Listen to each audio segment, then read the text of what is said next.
Hello guys from San Diego, California. Next up on my informational series here is trying to fix the water leak from the air conditioner that was coming on the inside of the motorhome. After a little bit of research, I believe that there's probably like a drain pan up there that might be plugged with some debris.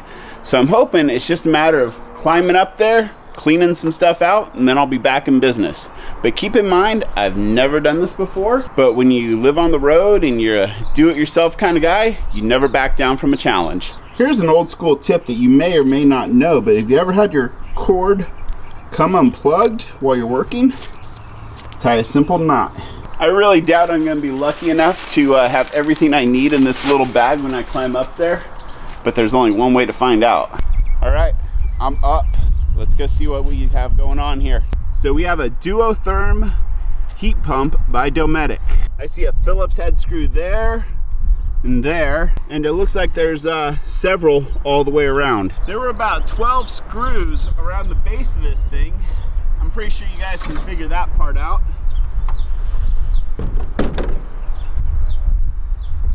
And now I'm just checking it out, but it's surprisingly clean. Yeah, I'm not seeing a bunch of leaves or wasp nests or anything like that. Only thing I can find that could potentially be causing a leak on the inside, and keep in mind it was not coming from around that foam seal. It'd be this gap in the sealant right there. Or there's also a gap in the sealant right here where I can see it separating. So I think I might need your guys' input on this one, because I'm the furthest thing from an expert on the subject. I see these areas that could be resealed, and maybe that's the problem, but the exact symptoms were we were using the generator, our new one, so I'll throw it out there that maybe it didn't have enough juice to properly work the air conditioner. I don't know, but after like 4 hours of running, it would drip on the inside, like, and then once we turned it off, you know, everything that was kind of frosted up under there would drip even more. But for now, I think I'm just going to seal this up and vacuum out these fins. I really wish I had an air compressor right now, because this vacuum probably isn't doing the job well enough. So this was an unexpected minor inconvenience, but I need to run to the hardware store because my compartment with all the sealants is right here, and it won't open up because of the retaining wall. So getting this thing into my dad's driveway and all leveled out is a two-person job and a solid 20 to 30 minute process, and it's just gonna be quicker to run to the hardware store.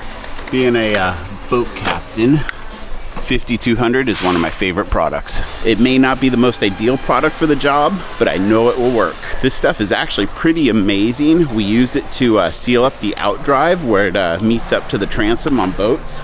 So if it can keep seawater out of a boat, it'll keep a little bit of water out of my air conditioning. There is no messing around when you use 5200, and that's why I'm wearing my green fishing pants today, because they have been covered with 5200 plenty of times in the past. And I'm gonna wear some rubber gloves here.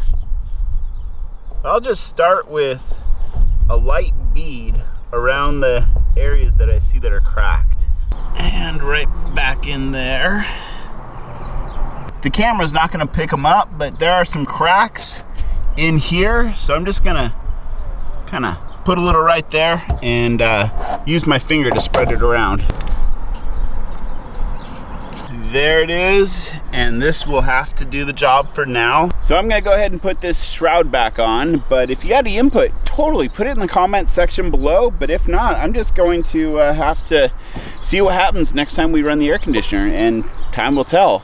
But make sure you hit that subscribe button, because I need your help every now and then.